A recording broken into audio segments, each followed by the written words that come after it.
85 ఉదయం మార్నింగ్ ఎప్పుడు జనవరిలోనే పేపర్ వస్తే 84 డిసెంబర్ ఎండింగ్కి 86 చివరికి హైదరాబాద్కి వచ్చేసాం. హైదరాబాద్లో ఒక పని కాదు, పగలపూట వార్తలు రాసేవాడిని. సెక్రటేరియట్కో ఎక్కడికో వెళ్ళి మధ్యాహ్నం నుంచి దగ్గుపాటి వెంకటేశ్వరరావు ఇంటికి వెళ్ళి పొలిటికల్ స్టోరీస్ ఆ పూట ఏం చేయాలి ఏంటి. ఒకే పార్టీలో ఉన్నప్పటికీ ఇద్దరు మరి ఇద్దరు అల్లుళ్ళు కదా, రెండు వర్గాలు, ఒకళ్ళు కుడి ఒకళ్ళు ఎడమ కదా ఆయనకి. సో ఈయన ఇబ్బంది పెట్టడానికి ఆయన ప్లాన్ చేసేవాడు చంద్రబాబు గారిని ఇబ్బంది పెట్టడానికి వెంకటేశ్వరరావు గారు ప్లాన్ చేసేవారు. అయితే వెంకటేశ్వరరావు గారికి మ్యానిపులేషన్ తెలీదు, మతలబు తెలీదు, మీ మీద అతని మీద మిమ్మల్ని పెట్టడం తెలీదు. మధ్యాహ్నం నుంచి అక్కడికి వెళ్తుంటాం. ఆయన ఆరోగ్య శాఖ మంత్రిగా ఉంటేనేమో సెక్రటేరియట్కి వచ్చి ఆయన పేషీలో కూర్చుని ఇవాళ ఏం చేద్దాం, ఏం రాద్దాం, రాజకీయం అని చెప్పి డిస్కస్ చేయాలి. సరే ఆఫీస్కి వచ్చి ఆ వార్తలు రాసిచ్చి ఇంటికి వెళ్ళి నైట్ రామ్నగర్గా భోంచేసి లుంగి కట్టుకొని మళ్ళీ ఆఫీస్కి వచ్చేసేవాడిని. వచ్చి సెక్యూరిటీ దగ్గర కూర్చునేవాడిని. ఎవరు వస్తున్నారు, ఎవరు వెళ్తున్నారు, మంచి ఏంటి చెడ్డ ఏంటి ఇవన్నీ చూస్తా. ఒక రోజున ఏంటి చాలాసార్లు న్యూస్ ప్రింట్ ఉండేది కాదు. న్యూస్ ప్రింట్ కొరత ఉండేది బాగా. న్యూస్ ప్రింట్కి కొరత లేదు, న్యూస్ ప్రింట్ మేము కొనడానికి కొరత ఉండేది. మాకు కొరత కానీ న్యూస్ ప్రింట్కి కొరత లేదు. ఒక రోజున ఒక పెద్ద లారీ వచ్చి సిక్కులోడు ఎవడో గడ్డం పెట్టుకుని మేసాలు మా ఆఫీస్ ముందు ఆపి, ఇది మీదే, నేను చూడండి సార్ ఈ స్లిప్ అన్నాడు. Andhra printers limited Banjara hills అని ఉంది దాని మీద క్లియర్గా. ఇదేరా బాబు లోపల దోసే లారీ అన్నాం అని. అప్పటికి ప్లేట్లు గీట్లు అన్నీ అయిపోయి మిషన్ ఎక్కి కూర్చున్నాం న్యూస్ ప్రింట్ కోసం, భగవంతుని ప్రార్థిస్తా. అదేంటంటే లోపలికి వెళ్ళిపోయింది. వెంటనే దాన్ని దిగుమతి చేసేయటం, న్యూస్ రీల్స్ని మిషన్ ఎక్కిచ్చేయటం, దందాన్ని కొట్టేయటం అన్నీ అయిపోయినాయి. మరుసటి రోజు పొద్దున్నే ఏం చేశామంటే ఈ ఆంధ్ర ప్రింటర్స్ లిమిటెడ్ మేనేజర్ ఎవరో ఉంటారుగా, ఫోన్ చేశా. సారీ సార్, నేను ఇట్లా ఉదయం నుంచి మాట్లాడుతున్నాను, సారీ చూసుకోలేదు మా వాళ్ళు ఎవరోను, న్యూస్ ప్రింట్ లారీ వస్తే మాదే కదా వచ్చింది అని అనుకుని దింపేసి రాత్రి మిషన్ ఎక్కిచ్చేశారు సార్. ఆ అమౌంట్ మీరు ఎంతో చెప్తే అమౌంట్ పంపించేస్తాం అని చెప్పాం. చెప్తే పర్ఫెక్ట్ లాజికల్గా ఉందిగా చెప్పింది సమాధానం, చాలా లాజికల్గా ఉంది. మనం చెప్పకపోతే తప్పు కానీ చెప్పారు, లాజికల్గా చెప్పారు, చక్కగా చెప్పాం. ఆడెవడో సిక్కులోడు సార్ ఈ సందులోకి తీసుకొచ్చాడు, మా వాళ్ళు ఎవరో సెక్యూరిటీ మా పేపర్ ఆఫీస్కి అనుకుని తీసేసుకున్నాం మా న్యూస్ ప్రింట్ లారీ. ఇప్పుడు ఎందుకంటే ఎక్స్పెక్టెడ్ కదా న్యూస్ ప్రింట్, అందుకని మేము మాదే అనుకుని వాళ్ళు ఓటు తీసేసి మిషన్ ఎక్కించేశారు సార్. మీరు అది ఎంత అయిందో చెప్తే అది మేము డబ్బులు పంపిస్తాం సార్ 1-2 రోజుల్లో టైం తీసుకున్నారు అని చెప్పాం.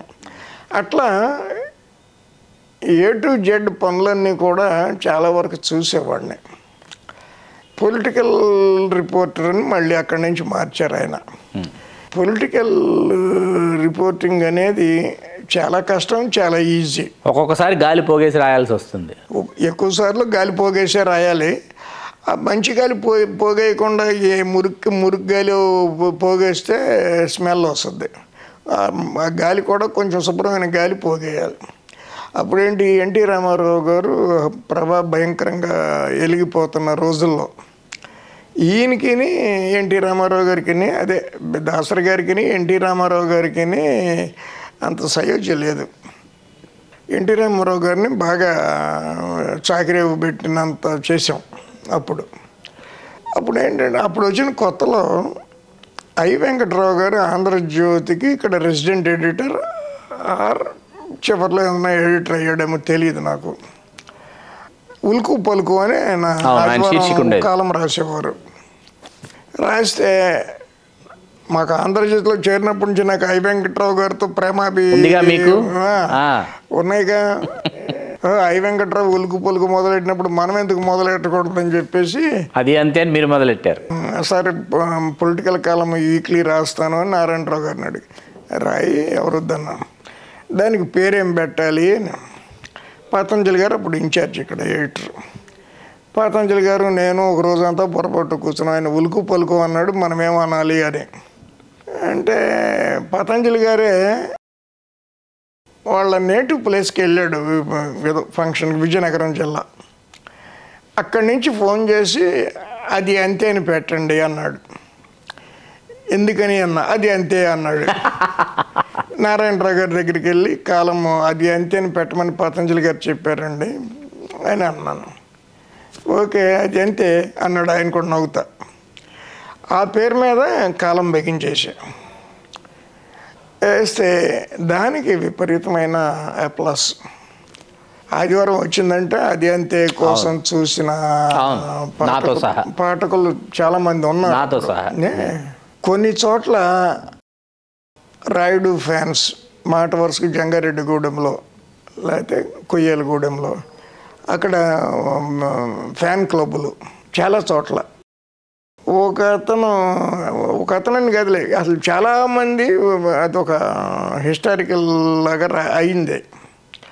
నాకేమో తమా ఈడు మనోడు, ఈడు బయటోడు, ఈడి మీద రాయొచ్చు, ఈడి మీద రాయకూడదు అని అట్లా ఏమి ఉండేది కాదు. పేపర్ మీద కలం పెడితే ఇంకా అది దాని అంతటా అది వెళ్ళిపోతూ ఉండేది, మనకేమీ సంబంధం లేదన్నట్టుగా. ఒకటి చెప్తా, చెప్పండి. శివశంకరు ఆయన కేంద్ర మంత్రి అప్పుడు. సరే కాపు, మున్నూరు కాపు, ఏదో కాపు ఆయన ఇక్కడ గెలవల, ఎక్కడో వేరే స్టేట్లో గెలిచాడు. కదిలితే ఆయన తాడేపల్లిగూడెం, తణుకు, లేకపోతే వంగవీట్రంగా ఇట్లా తిరుగుతూ ఉండేవాడు ఆంధ్ర అంతా. అవును, కలదిరుతున్నారు బాగా. అసలు నేనేం రాశానంటే చూసి వంకర టింకర సి అని రాశా. ఎందుకని శివశంకర్లో మొదటి యాక్షన్ సి ఇట్లా వంకరగా తిరిగి ఉంటుంది. ఆయన బుద్ధులు కూడా ఇట్లా ఉంటాయని దానికి హెడ్డింగ్ ఏం పెట్టానంటే వంకర టింకర సి అని పెట్టి ఇంకేం పని, పివి నరసింహారావు రామ్టెక్ నుంచి గెలిచాడు, సస్తే ఆంధ్ర రావట్లేదు, వెళ్తే రామ్టెక్ వెళ్తాడు, అసలు ఆంధ్రప్రదేశ్ రాజకీయాల గురించి కానీ మంచి కానీ చెడ్డ కానీ అసలు పట్టించుకోడు.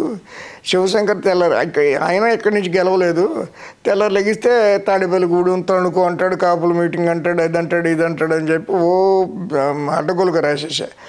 ఏది ఒక అది అంతేలో వంగవీటి రంగా గారు బతికే ఉన్నారు. అవును, ఉన్నారు.